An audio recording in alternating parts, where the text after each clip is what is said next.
मैं अपने घर से पैदल बाजार की तरफ जा रही थी।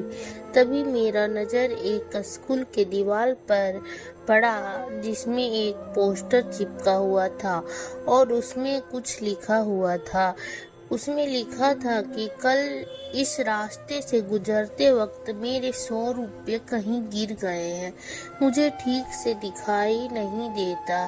कृपया इस रास्ते पर कहीं भी किसी को मेरे 100 रुपये मिले तो इस पते पे पहुंचा दें। नीचे लिखे एड्रेस को पढ़कर मेरा मन वहां जाने का करने लगा। मैं पते को याद की और उसकी तरफ बढ़ने लगी। वहां जाने के बाद जब मैंने आवाज लगाई तो देखा कि गली के आखिरी में एक झोपड़ी है और वहां से एक बूढ़ी औरत लाठी के सहारे बाहर निकल कर आ रही है। वो वृद्धा वहां अकेली रहती थी। बूढ़ी औरत के सामने आने पर मैंने कहा कि माँ जी, आपके 100 रुपये जो गिरे थे वो मुझे मिले हैं। ये रहे आपके 100 रुपये। मेरी बात सुनकर बूढ़ी औरत रोने लगी और कहा, बेटी, कल से अब तक करीब 20 से 25 लोग मुझे 100 रुपये दे चुके हैं। बेटी, मुझे ठीक से दिखाई नहीं देता। मुझे पढ़ना लिखना नहीं आता।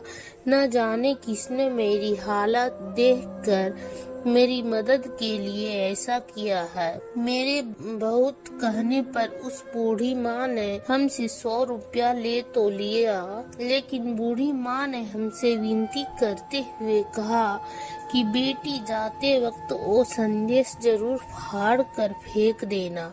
न जाने किसने मुझ पर तरस खाकर ऐसा किया है।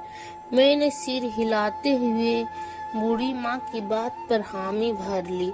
थोड़ी दूर जाने के बाद मैं मन ही मन में सोचने लगी कि आखिर मुझसे पहले आए उन 20-25 लोगों को भी तो बूढ़ी माँ ने वो संदेश फाड़ने को कहा होगा, लेकिन किसी ने उसे अब तक फाड़ा नहीं, तो मैं कैसे फाड़ दूं? मेरे मन में उस व्यक्ति के लिए बहुत ही आदर का भाव आ रहा था जिसने बूढ़ी माँ की सेवा के लिए इस तरीके को ढूंढा। मेरा मन उस व्यक्ति के लिए कृतज्ञता से भर चुका था। फिर क्या था, मैंने भी स्कूल की दीवार में लगे उस संदेश को वैसे ही रहने दिया।